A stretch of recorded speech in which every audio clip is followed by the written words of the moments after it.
السلام عليكم ورحمة الله تعالى وبركاته. إخواني أخواتي متتبعي قناة جوهر المصباحي، مرحبا بكم في هذا الفيديو. اليوم إن شاء الله بحول الله أقدم لكم عملة مغربية من صنف 1 سنتيم لسنة 1974 ميلادية و 1396 هجرية. هذا الفرنك، هذا السنتيم 1 سنتيم المغربي في عهد الحسن الثاني رحمه الله، وهو مصنوع من خشبة الألمنيوم، اللون فضي.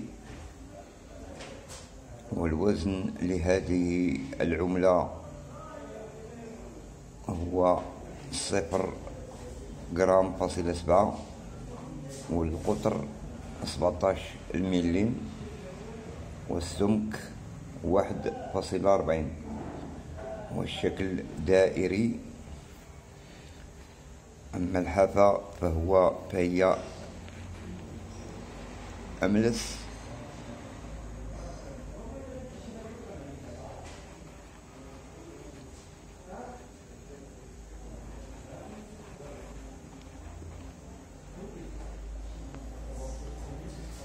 المملكة المغربية والشعار المغربي، شعار المملكة المغربية. وفي الواجهة الأخرى للعملة نجد القيمة الإسمية 1 سنتيم وسنة السك 1974.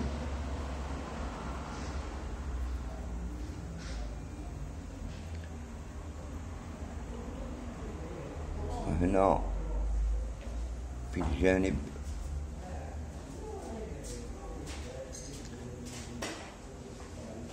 النوتيفيكاسيون،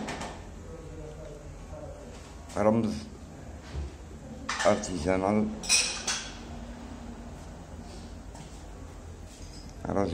رمز الصناعة التقليدية. أما ثمن هذه العملة فيبدأ من 5 دراهم ويصل حتى 35 درهم، لأنه سك منه الكثير، سكت منه 10,240,000 قطعة. أما الفرنك اللي هو قليل بعض الشيء وسكت منه 20,000 نسخة بروف، فهو الثمن ديالو يصل تقريبا حتى 300 درهم.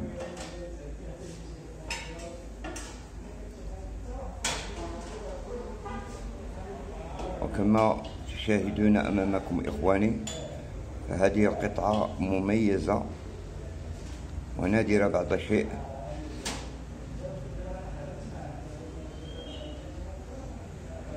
وضربت على شكل عملة، ضرب عملة. كاين ضرب عملة وضرب ميدالية، ولقد تكلمنا من قبل على ضرب عملة وضرب الميدالية، ولهذا نرجو من الله أن ينال إعجابكم هذا الفيديو. والسلام عليكم ورحمة الله.